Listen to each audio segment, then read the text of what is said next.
On November 1st, 1955, United Airlines Flight 629 exploded shortly after takeoff from Denver, ending the lives of all 44 on board.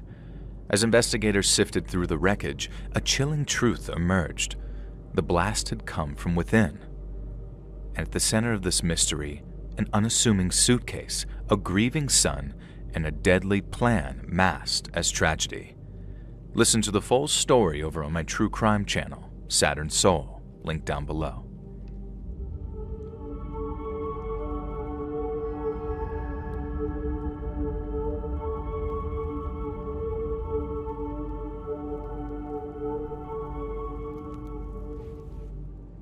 About 10 years ago now, my dad passed away. He died of natural causes, but it was so sudden that it hit us really hard. And then maybe a month or so after all the funeral and inheritance stuff, I got asked if I wanted a few boxes of his things. My mom and dad divorced when me and my little sister were kids, and he lived on the other side of the state, so we only ever saw him on weekends and only ever if he was free. He was a big workaholic and didn't have much time for us growing up, so when it came time to divide up the boxes of his stuff, she told me that I was welcome to all three. I took delivery of the 3 cardboard boxes a couple of days later, and then for about a week, they sat untouched in my living room. Now, opening them meant accepting that he was gone and that he was never coming back. And while that might sound kind of obvious since I already attended his funeral and received my inheritance, I guess that's just where I was at emotionally. I took a couple of days before I finally summoned up the courage to cut the tape and open up the boxes, and when I did, it was just as emotional as I imagined it would be. All the stuff from his childhood, seeing how similar we were growing up, it really gave me this concrete sense of who I was and where I'd come from. There were all kinds of baseball cards, old photos of my dad and my aunt as kids, and then old Fender Stratocaster, still in its case, which had to be worth thousands of dollars by this point. And there was a really nice shirt too, one from an expensive tailor in New York. And then finally, there was the laptop case. And by the look of things, it had to be from the mid-90s at the very least, but then large sections of it were made from what appeared to be real leather, and it was actually really well designed in terms of all the extra storage and how ergonomic it was. I decided to get it refurbished, if that's even the right word for stuff like that, and then I could use it for my laptop, for folders and files, and it did look damn good holding them too. But first, I needed to make sure all the little pockets and pouches were empty. There were some receipts in one pouch, some old Italian lira in another, which is the money they used to use before euros, and then in another pouch, I found an envelope. But the name written on it wasn't my dad's. It wasn't even really a name at all. It just said, Honey. And at first I figured it was a letter from my mom, one from before the divorce when they were still in their honeymoon period. Now, I thought it might make for a nice read, something to remind me that they were actually in love once. But then when I opened the envelope, I saw some pictures inside it too. Nude pictures. And having already retrieved the handwritten letter and assuming the photos were of my mom, I dropped the envelope with the photo still inside like it was radioactive. Now, I was kind of put off reading the letter too, because if there were nude pictures in the envelope, then I'd most likely be grossed out to all hell by its contents. But I figured as soon as it got spicy, I'd just tap out and then burn the envelope's contents, because God knows that I didn't want anyone getting their hands on those pictures. Now anyway, I started reading the letter, and right away I'm feeling suspicious, because it's not my mom's handwriting. I was suspicious, not overly so because, and cool story, people's handwriting actually changes over time due to things like health, experience, mood, and intentional practice. I did a whole semester on neurological stuff like that in college, so with that in mind, I didn't immediately think, this isn't a letter from my mom. Another reason it didn't occur to me that it wasn't her letter was the date. It was dated at a time when they were still married, but then as I read the letter's contents, none of it made any sense. It talked about places my dad and the author had been, but to my knowledge, Mom and Dad had never been to California together, and if they had, I was pretty sure that they'd have mentioned it in passing at some point, not just kept it a secret. And like I said, I got maybe halfway through the letter before I sort of said, okay, this is definitely not Mom, because the author was calling my dad all these pet names that were not the same ones used by my mother. Now, I remember picking up the envelope and rolling the dice by taking a look at the pictures. Then lo and behold, the naked lady in them was definitely not my mom, meaning only one thing. My dad, prior to the divorce, had been cheating on my mom with a lady that he met at work. And if my suspicions were correct, that was what led to the divorce, not the irreconcilable differences they cited in the divorce papers. And the only thing that I didn't understand was why my mom would keep it a big secret. She wasn't exactly Dad's biggest fan after the divorce, and she really didn't hold back from talking trash about him. But if that was the case, and assuming that she knew about it, then why didn't she mention the affair? The only explanation was either she wanted to protect us from the truth, which seemed very unlikely, or she genuinely didn't know my dad had an affair. If that was the case, and call me selfish or whatever you want, but I did not want to be the one to tell her. They say ignorance is bliss, and I can tell you from experience just how true that really is. So while I understand people thinking I should have told her, I chose not to. What I chose to do instead was use Google to try and dig up any information on her I could find. The lady signed off her love letter with a shortened version of a fairly common girl's name, so I tried plugging that name, along with a company my dad used to work at, into the search bar, and then tried adding specific fields like accounting or human resources and actually got a couple of hits. But there weren't many company pages in my results. They were just sort of news articles, details how a lady who had worked at the same company as my dad had gone missing during the early 90s. Now, I didn't know the lady's second name, so I couldn't be 100% sure that she was the same one my dad had the affair with, but after finding an article which had a picture of her, there was no longer any doubt. The lady who went missing in the 90s was the same one in those nudie pictures. I had to know more, and so I called Mom with what I knew was a very strange request. I wanted to ask her something about Dad, but she wasn't allowed to ask any follow-up questions, not until I was sure of something. Luckily, she wasn't interested in hearing anything I discovered, so I got off lightly in that respect, and so I asked her my question. I wanted to know what was going on with her and Dad around the time his affair partner went missing. Now, I didn't say anything about the affair. I just told her the date in question and then asked if she could remember anything unusual happening with him around that time. And at first, she basically said, "You're asking me for details from more than 20 years ago. I can barely remember what happened last week." And I asked her to think on it for me, and then call me back if she remembered anything. She said okay, and then a couple of days later, she gave me a call. Now, for a woman that had once said that she didn't want to know anything I'd found out, Mom seemed really focused on asking me why I asked her that question.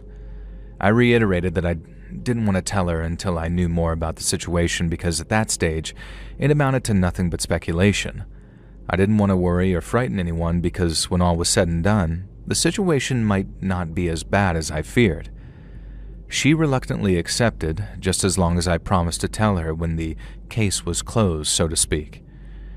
After racking her brain about it, Mom began to claw back some memory of the period in question.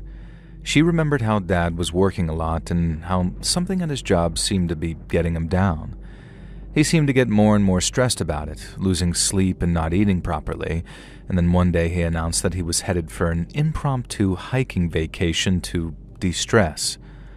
Mom said he wasn't much of a hiker, and it had been organized as a team-building/de-stressing exercise by the company, so he pretty much had to attend. He seemed happy about it, as much as he could be given the status of his mind, and that he was gone for about 3 or 4 days before he came home again. Mom said that she thought that he'd show signs of improvement on his return, but apparently, Dad was worse than ever. He slept for like an entire day after he got home, seemed moody and distant for a few days, and then only basically got back to his regular self after weeks of supposedly taking it easy at work. My mom said that since she'd been thinking about it, she realized that that was the beginning of the end of their marriage. Dad was never the same again, and she filed for divorce just over a year later, after trying to work things out with him. She said that she was very interested to know what I'd found, which, again, stood in stark contrast to how she'd acted a few days before. And then when I asked her if she was sure, really sure, she said yes, before asking in a very concerned voice, "What the heck have you found?" I told her I had a few more loose ends to tie up, but then I'd give her the full breakdown of what I'd found. But I warned her it'd be upsetting at best and terrifying at worst. Now, she sounded just as scared as I was when she said okay, and then after we'd hung up, I put together a little plan of action for the following morning. I was going to call the cops, tell them I had some information regarding a missing persons case from the early 90s, and then hand over the love letter connecting the missing lady to my dad. I told them all about what my mom had said too, how Dad had been acting weird around the time the lady disappeared. But I don't think that helped much. They needed hard evidence, not the anecdotal kind. It was probably the single most surreal, heartbreaking, and depressing thing I've ever done. Report my own father for potentially being a murderer. But if it had helped solve this poor lady's case, who probably had family out there hoping she was alive, then I kind of had to, didn't I? It didn't come to anything, like my dad was never announced as a suspect or anything like that, and aside from the report I gave, the cop only called back once to confirm a few details that weren't in my statement and then never called again. That part was easy, but telling my mom about the affair and how the lady had gone missing while Dad was acting weird, that part was anything but. It was one thing to find out that he'd been cheating on her, but considering the possibility he'd been involved in this lady's disappearance was another thing entirely, and I watched her sink into this pit of depression for a while. It didn't matter if he was involved in her disappearance. It was having this whole secret life that she didn't know about, grieving some lover that she'd lost in secret, and that was the best case scenario because, in the worst, she'd been sharing her bed with a goddamned murderer for like a year after. And now I just live with this all in my head. It doesn't even mean that Dad didn't murder that girl yet. It just means the cops haven't been able to prove it conclusively, and that's my biggest fear. That one day, I'll get a call saying that I helped solve the murder that my own damned father committed and kept secret.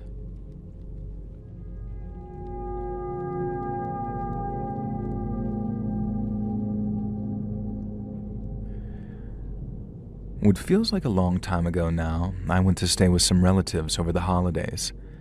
Late on Christmas Day, the party was winding down, and I was sitting with my uncle and a few others while we finished off a bottle or two. My aunt and uncle decorated their kitchen almost entirely with pictures of themselves and my cousins, so we spent quite a while looking at each of them and either reminiscing or harmlessly poking fun. I remember we were laughing at one picture because my uncle's 70s hair was absolutely hilarious. Then, as he took it all in good humor, he got up and said something like, "If you think that's funny, wait until you see Aunt Janny's hair from the 80s. She thought she was Grace Jones."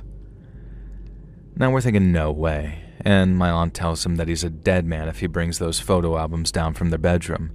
But my uncle didn't listen, and somehow he lived to see another day. Aunt Janie's hair was cool as heck, by the way, and then since my uncle brought down a whole box full of photo albums for us to flick through, we started passing them around. I found myself flicking through this one album that contained much older photos than the others. And then in one photo, a man I first mistook for my Uncle Steve, whose home I was staying at, was standing in a church while wearing some kind of ceremonial Catholic robe. Now don't laugh at me, I don't know the names of those things. But admittedly, I was pretty drunk, so the first thing out of my mouth was like, "Holy crap, Uncle Steve. When the heck were you a priest?" Now, he was pretty drunk too, so for a second he says, "I've never been..." And then he shot me this look like he'd just done something he shouldn't. Then, and he wasn't mean or aggressive about it, but he quickly took the album away, saying, "I think we've seen enough from this one." Now, I'm wondering why he's all embarrassed about it. But when Aunt Janie realized what was happening, she immediately rose from her seat, took the album, and returned it upstairs. And when she returned, I asked her what the deal was and why she seemed so desperate to remove that particular album. She said that she didn't want to spoil the evening, so she'd tell me all about it in the morning. And the next morning, after a very hungover breakfast, I waited for an opportune moment to ask my Aunt Janie about the photo I saw.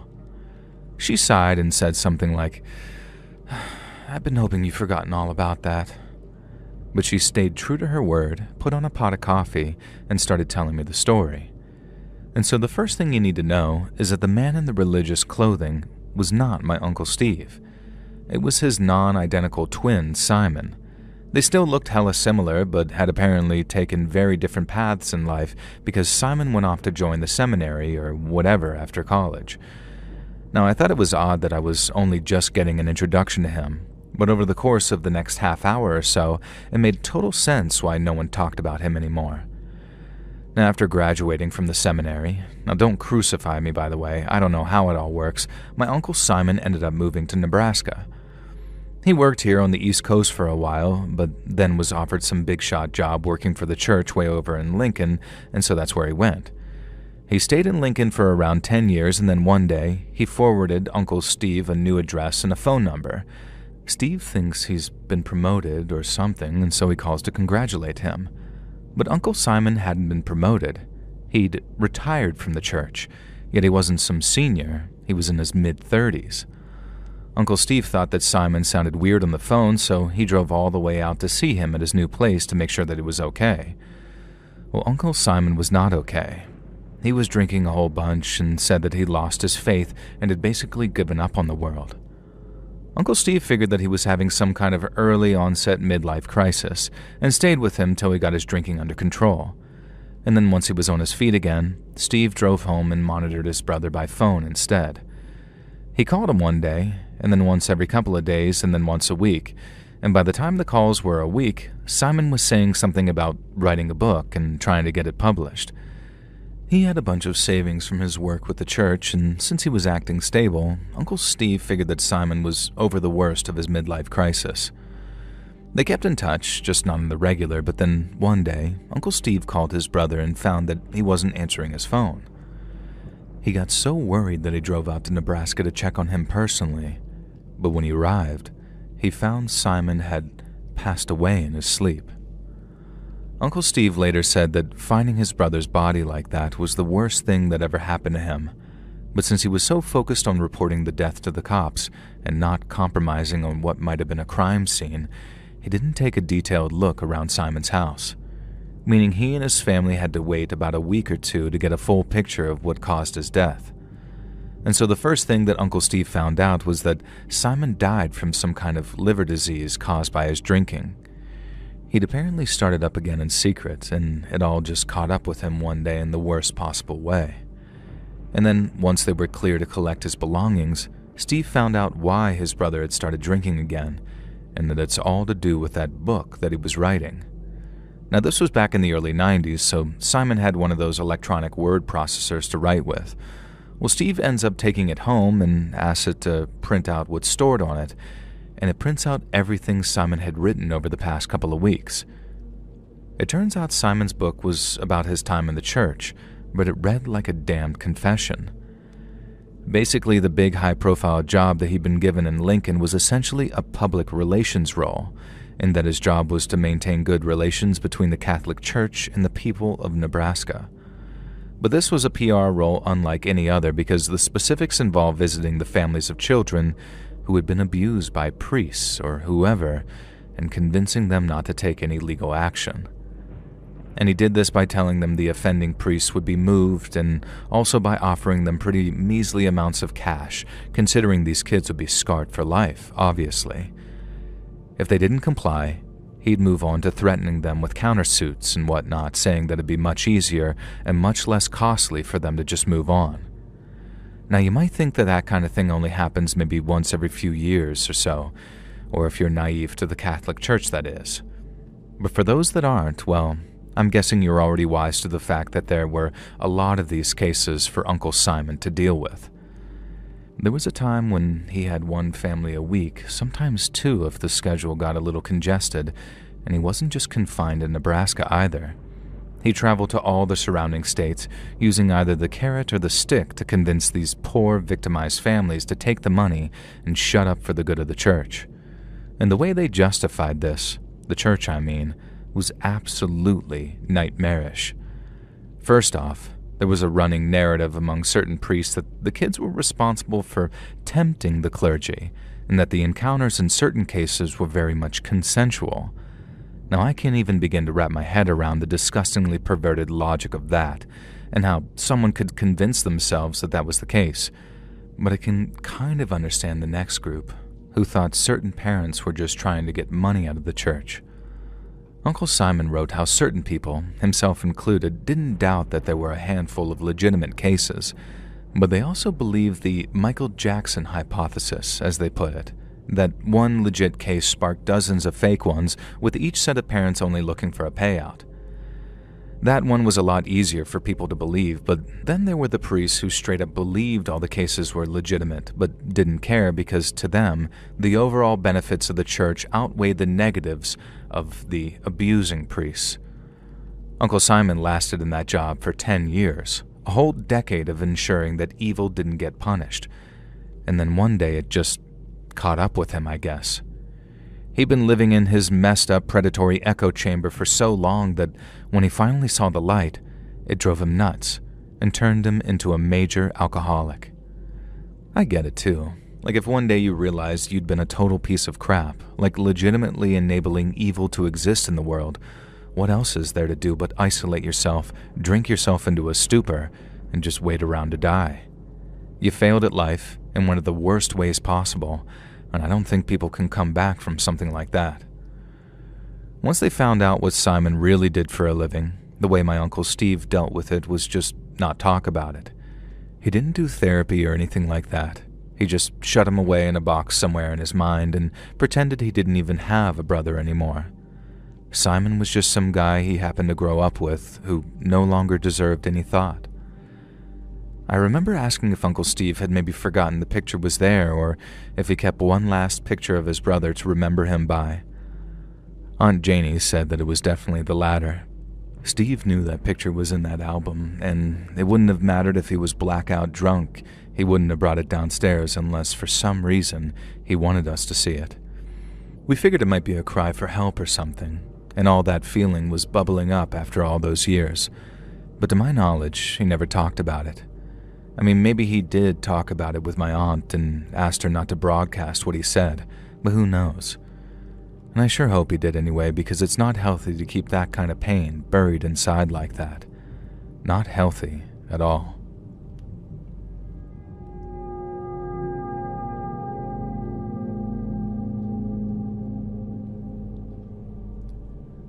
So I can't be too generous with the details because this is obviously a very personal thing for both me and my immediate family. But to give you a bit of background, I grew up in the United Kingdom to a very moderate Muslim family. And by very moderate, I mean none of my sisters wear hijabs, the traditional hair covering. We own Christmas jumpers and have Christmas dinner, and I only go to mosque maybe once a year around Eid. Now, we pray 5 times a day, and we like praying together as a family when possible. And we also abstain from booze and bacon, and although my mom loves cooking Italian, and oh my god, she so wants to be Italian, she always uses halal meat. Now, I say all this to paint a picture of my family, and the same thing applies to my extended family too. And it's a member of that extended family that this story is all about. In September of last year, so 2024, me and my sister were reminiscing over Snapchat. We got talking about a party that we went to when I was 6 and she was 8, and how we fell out because I refused to wear a different colored dress than her. And then I remember laughing about how petty we were, when I had this weird kind of flashback and saw an older boy's face in some long, dormant memory. Now, I did a quick mental inventory, counted all of our cousins in my head, and then realized that he was a spare. And by that I mean I couldn't quite remember if he was a relative or not. In the end, it was just me and my sister who group texted our mom to get her to settle it once and for all. But then, the strangest thing happened. We knew this boy was real. I mean, all our brothers and sisters remembered who we were talking about, but when we asked Mom, she denied all knowledge. We were texting her like, was he this auntie's son or that auntie's son, thinking that Mom's going to suddenly remember and say, oh yeah, I remember now. But she didn't. She just kept on saying that she didn't remember until it actually got kind of weird. Now, the next time I was home, I went through all the family albums trying to find a photo of the boy that I was talking about. And there were a lot of old photos of birthday parties, iftars, and Eid celebrations, but I didn't see the face of that older boy anywhere. It got to the point where I started to feel a bit mental, but I knew that I wasn't just imagining stuff, and so I ended up asking my dad if he remembered who I was talking about, and when I did, he started acting very, very cagey. Now, he got this almost frightened look about him, and then couldn't hide the nervousness in his voice when he said, "Have you asked your mom?" Now, he might as well have said that spy thing. You know the one. I can neither confirm nor deny the existence of blah blah blah, as basically an admission that blah blah exists or had happened, and so I knew something weird was going on when he too offered only a very cagey denial. Now, I might have uncovered some kind of family conspiracy, but I hadn't traveled all the way home for winter break just to play detective and annoy my parents. Now, I thought about it once or twice, and I spoke to my sister about it too, who agreed something weird was definitely going on. But it was only when Mom invited me to go through her books to see which ones I fancied taking back to uni that I accidentally blew the whole thing wide open. I was standing in front of Mom's bookcase, taking certain books down to read the blurbs on the back, and then after I pulled this larger hardcover out, I saw a photograph fall out from between the pages. It was a family photograph, like many others we had in the house, but then I saw him, that spare boy from my memory of the party, and I remember gasping when I saw his face. He looked a little bit younger than my memory, but it was definitely him, and I had finally had evidence of his existence right there in my hand. I found Mom in the kitchen, showed her the photo, and then asked her to please try and remember who he was. I didn't make any demands because I knew that she couldn't play dumb any longer, and I asked her why the photo was in the book, and then I just watched her sigh. Mom took the photo from me, told me we needed to talk in private, and took me upstairs to my bedroom. It was actually kind of a rush to have almost like uncovered a clue, you know? But whatever Mom was about to tell me did not seem like it was going to be good news. She told me the boy was an older cousin of mine, one who I'll just call Zach, and that he'd moved away to university when I was just starting primary school. But sadly, while he was there, something very tragic happened to him. Assuming there had been some kind of incident, I asked if Zach had passed away, but only felt even more confused when my mom said that we didn't know if he was with us or not. He was just missing. I understood why I hadn't been told until I needed to be told, but when I suggested going to visit my auntie to pay my respects and tell her I was sorry, Mom shook her head. I also understood that parents protect their kids from certain painful truths, but I didn't understand it one bit when Mom said that, and I'm using her words here, we don't talk about him anymore. I was very taken aback. A cousin of ours had disappeared while studying at uni, and we just didn't talk about him anymore? I thought that was absolutely outrageous, and I made a rare demand of my mom to tell me more. But all she'd said was that Zach had gone missing during his studies, and that we hadn't heard from him since. And it was Mom's decision not to talk about him anymore, and the family respected that by not having any photos of him around or in any of the albums, because the last thing Mom and Dad wanted was to dredge up painful memories for her. Mom did hide that photo in the book. She never admitted it, but I knew it was because she couldn't bring herself to throw away every photo of Zach. All I wanted to know was why, but trying to get her to tell me only started a massive fight. We made up the next morning, and everything was fine till I went back to uni after winter break. But when she dropped me off at the station, Mom warned me not to talk to my aunt about it. She understood I'd be curious, but she wasn't making it up when she said that my aunt wouldn't want to talk about it. She made me promise her that I wouldn't try it, and I did. I promised her. But God forgive me, it was a promise I didn't keep. And sometimes I think I'd do just about anything to be able to turn back the clock and properly honor that promise. The only clue Mom had given me regarding Zach's disappearance was the time of year that it occurred. I don't know if it was deliberate or if it just slipped out when she was describing how it happened, but she told me that Zach hadn't come home for winter break. And that's when it all started. Mid-December, so while I'd missed the anniversary of it by about 3 weeks, I knew my aunt still had it on her mind, in the way that people do have stuff on their minds when it comes to certain anniversaries. And so after getting dropped off at the station, I chose not to catch my train. I told myself I'd catch the next one, which was roughly 2 hours from then, and in the meantime, I'd go buy some flowers and drop them off at my aunt's house. Now, I couldn't bear to think of her and my uncle dealing with all that heartache alone, but I also couldn't be overt with my condolences. I decided that I'd just write, "I'm sorry, thinking of you in this difficult time," without signing my name, and then leave them on their doorstep before disappearing into the night. I brought the flowers, wrote the note, and then caught the bus to my aunt's housing estate. I had my scarf up over my face, and I had this new woolly hat on that neither my aunt or uncle would recognize, and I even tried writing the note in block capitals to try and throw them off.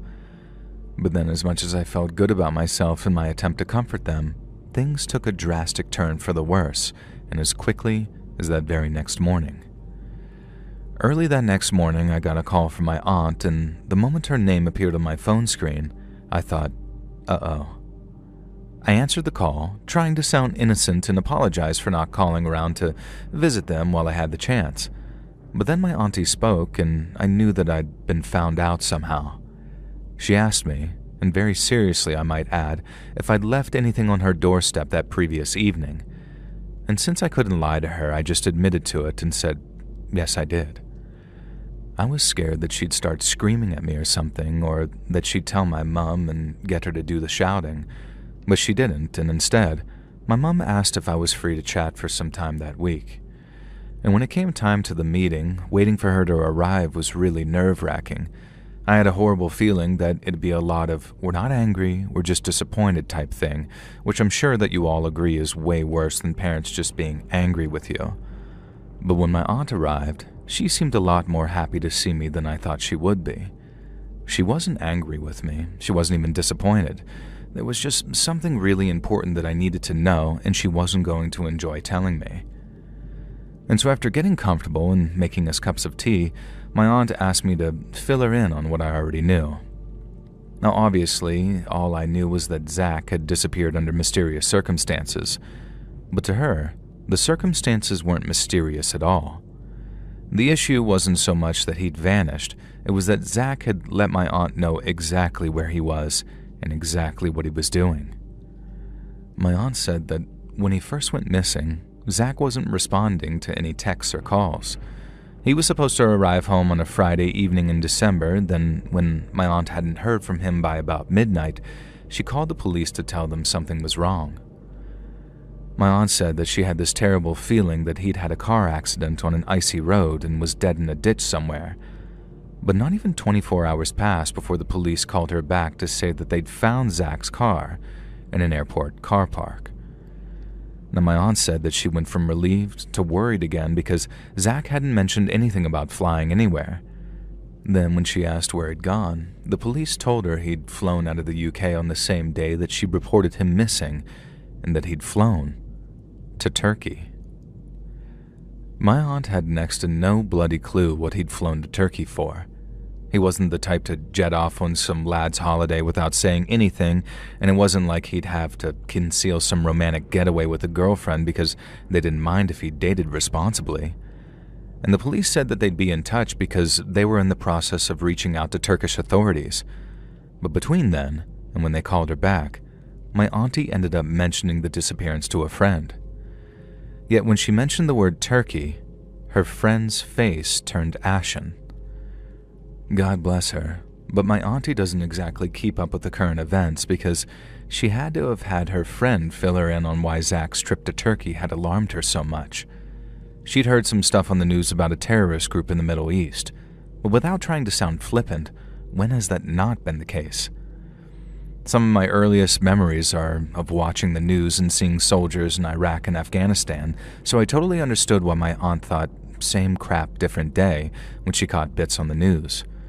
What she didn't realize was that a significant number of young British men and women were using Turkey as a staging post to be smuggled into another country, Syria. These people, who tended to be between the ages of 15 to 30, weren't off on their holidays or romantic weekends with partners. They were out to join a group which had been called many different things in many different countries. But here, they were called ISIS, or the Islamic State of Iraq and Syria. My auntie's family were very similar to ours and very strict with their Islam. Zach was allowed to date, and he went to the pub for a J20 after 5-a-side football, and as far as my auntie knew, he was just about as far from an extremist as it was possible to get. And so this turkey thing was either a romantic getaway or, as my uncle suggested, a trip to Istanbul to watch his football team play away. Now, my aunt said that she wasn't in the least bit worried about Zach joining some bloody terror group, but then a few days later, she got a call from some kind of special constable who asked to visit her for a chat at home. My auntie is an oncology nurse, so she knew that it had to be bad news if the constable was delivering it in person. Then, much like me and her over cups of tea, the policewoman revealed their findings gently and gradually, like they were lowering her into a hot bath. Not all at once, just a little bit at a time. Authorities in Turkey were able to determine that Zach had deplaned in Istanbul and then had immediately boarded another flight to a city closer to the Syrian border. They were also able to track his movements to a hotel in that same city, but when they searched the room, they found it empty. The Turkish police then questioned the hotel staff and discovered a young man matching Zach's description had been spotted meeting an older man in the lobby. The staff remembered it because one man spoke Arabic with a distinctly Syrian kind of accent, while the other spoke it like he was still learning. Police were 90% sure that it was Zach who'd met with the Syrian guy, in which case there was a chance that that was his guide to help him get into Syria, and one of the reasons Zach might go to Syria was to join a terrorist organization. The policewoman in the UK didn't know if that was ISIS or the tons of other groups fighting against the Syrian government, but if he hadn't told my aunt, there was a good chance that it'd be something that she wouldn't approve of, meaning that there was a very distinct possibility that Zach had joined ISIS. Like I said, the policewoman broke it to her very gently, saying that they didn't know for sure what Zach was up to. She asked my aunt to forward them any emails or texts that he might send or the details of any phone calls that she had with her son.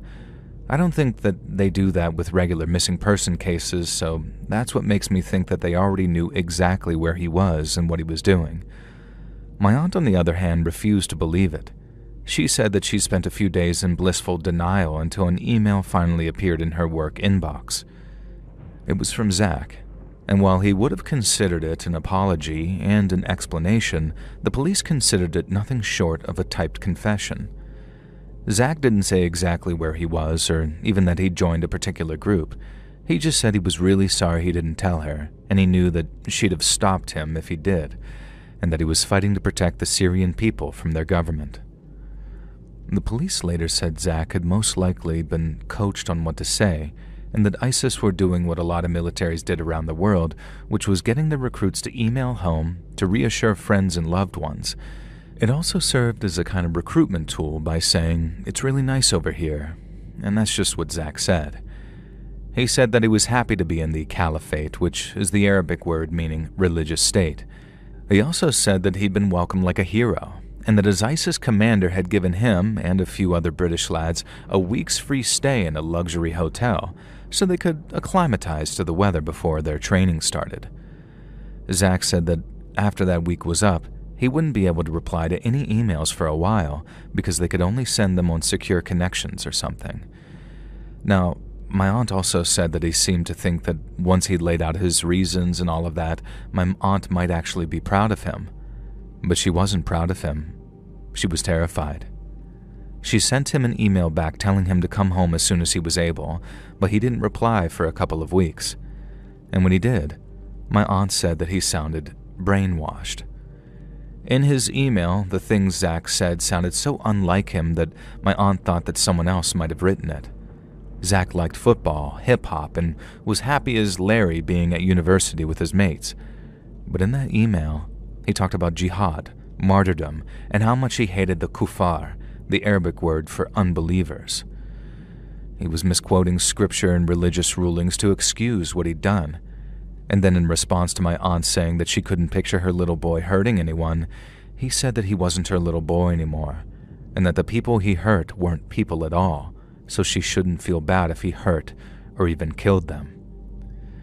At one point in the email, Zach tried reassuring my aunt that not everyone he captured would be killed, For the most part, the women and kids he captured would either be kept as his own personal slaves or would make him rich after being sold in the slave markets.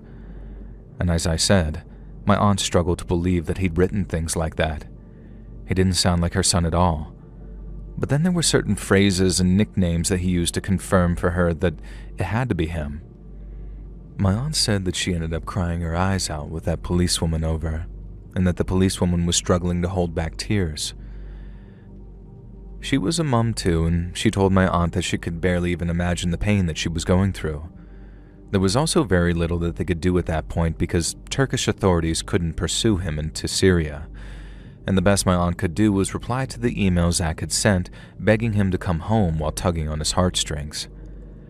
She did as the policewoman asked and wrote him long, heartfelt emails touching on his childhood, how much everyone loved him, and how he wouldn't get into that much trouble if he just came home and cooperated with the police.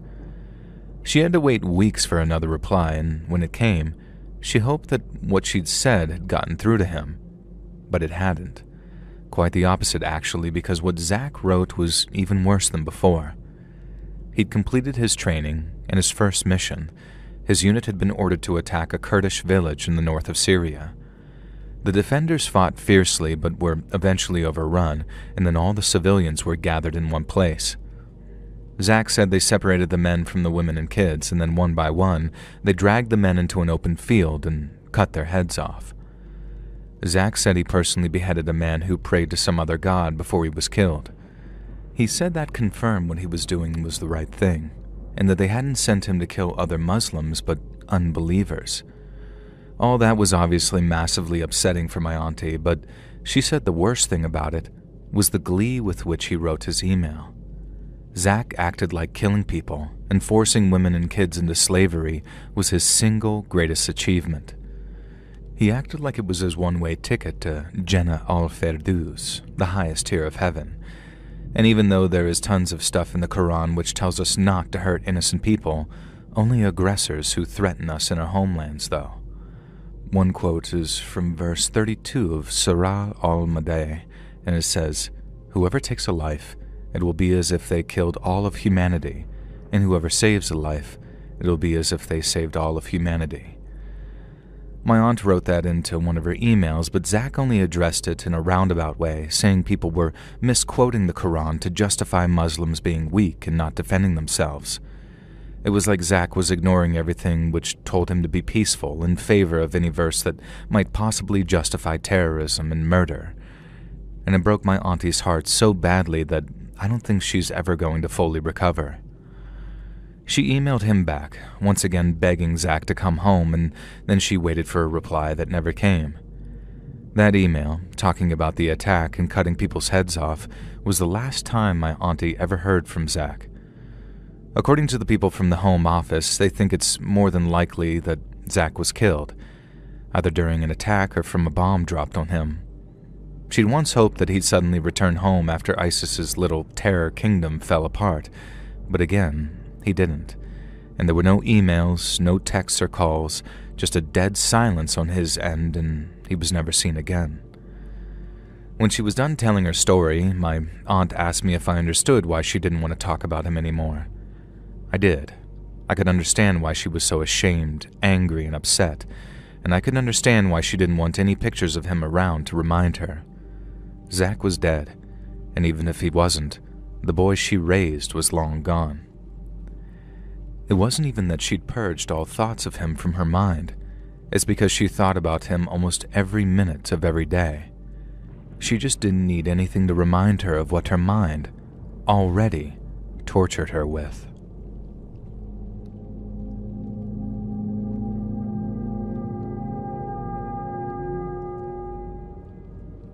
This is probably the worst thing that's ever happened to me in terms of disgust and dread, and even worse, it's something that continues to affect my family to this day. A while back, I started on the road of fulfilling my dream of opening up a daycare center. I don't want to say what state I'm in exactly, but the background checks and regulations are very, very strict. I'm not complaining too much about that because they should be if a person is trying to work with kids, but I had to wait months and months filling out all kinds of forms and sending over all kinds of information, and part of the overall process was making sure that there were no child predators living in the area that I wanted to open my daycare. There's a website that you can use to find out where they live, and I do not recommend to use it because, holy crap, it is creepy to see just how many there are. But that's what I used to cross-reference potential sites to make sure that it wouldn't be near someone dangerous. It literally tells you these dudes' names and little info bubbles near their homes, and I remember clicking on a couple, still cringing about how many there were. And then after clicking on one of the little icons, I saw a guy who had the exact same last name as me. Again, I don't want to say what that name is, I'm not trying to dox myself, and even if I didn't give a damn, I don't want people finding my family, you know? But my point is, it's not Smith or Johnson or whatever, something common. It's actually very uncommon, and I didn't recognize the guy's first name, so I was obviously very relieved too. But since I couldn't reassure myself that he wasn't family because of the rarity of our name, I called my uncle to ask him if I had a relative that I didn't know about. And the second I asked him, he then says, "Who told you?" And when I said that no one had said anything to me, he then told me that he'd come over to talk about it in person. It turns out this offender guy was a relative of ours, and the family had agreed to cut him off after the conviction, which by that point was almost 3 decades old, and he's already been released from prison. But after his explanation, it was time for my own, because he wanted to know how the heck I'd found out after all the older generation agreed the younger should never find out. And I told him about the whole daycare thing and how I needed to look up child predators. But when I mentioned where he lived, my uncle got very mad. Apparently, they told him that he had to leave the state because they didn't want him to darken their name any more than he already had. My uncle said that they made sure he moved away, but apparently he snuck back at some point and had been living a few counties over from us in secret. He asked what I was planning on doing about that daycare, and I told him I'd obviously have to find a different site. Our scumbag family member was the only one in the surrounding area, but with a daycare center, one is too many. But then right as I said that part, my uncle then responds, No. You keep your daycare where it is. Me and your uncles will handle it." I asked what he meant by handle it, and he told me not to worry, that within a week, I'd be able to hand in my completed daycare application without any child predators living in that area. Now, I had a lot of uncles growing up, and it was very much a case of them not always being my uncles. So when the uncle I spoke to said he was going to gather a bunch of them up so that they could handle the situation, I was so naive that I didn't hear that for what it was. When he called to say they'd handled it, my uncle added that I should probably wait a month or two before filing my application because they'd need to update the predator database to show that he didn't live there anymore. But before I could do that, I happened to catch a very brief news story on an offender that had gone missing a few counties over in almost the exact place I wanted to open my daycare. And then when they said the guy's name, I realized it was him. Our scumbag relative hadn't moved. He'd disappeared. I asked my uncle what had happened, what they did to make him disappear like that, but all my uncle would say is that they scared him so bad that he just up and vanished out of state. He'd show up again sometime in some far-off place, just not anywhere near us. But sometimes, I start to doubt that he was telling me the truth, and there's a little part of me that thinks that they probably did something way worse than just talk to him. He wasn't just an offender. He was a legit child predator, and although I never personally checked, he apparently had convictions for a bunch of different stuff like that. And so one of the darkest parts of this whole thing is that if my uncles did choose to take him out, I can't even say he doesn't deserve it. I got to open my daycare, and to this day I'm still living my dream and serving the community, and while I've never told another living soul about what my family had to do to make sure I could open it, I can't keep it on my chest for any longer. Hey friends, thanks for listening. Click that notification bell to be alerted of all future narrations. I release new videos every Monday and Thursday at 9 p.m. Eastern Time, and there are super fun live streams on Sunday and Wednesday nights. And if you got a story, be sure to submit them over at my email, letsreadsubmissions@gmail.com, and maybe even hear your story featured on the next video. And if you want to support me even more, grab early access to all future narrations and bonus content over on Patreon, or click that big join button to hear about the extra perks for members of the channel. And check out the Let's Read podcast, where you can hear all of these stories and big compilations located anywhere you listen to podcasts. I also have a true crime channel called Saturn Soul, all links in the description below. Thanks so much, friends, and remember, use my face as a cushion.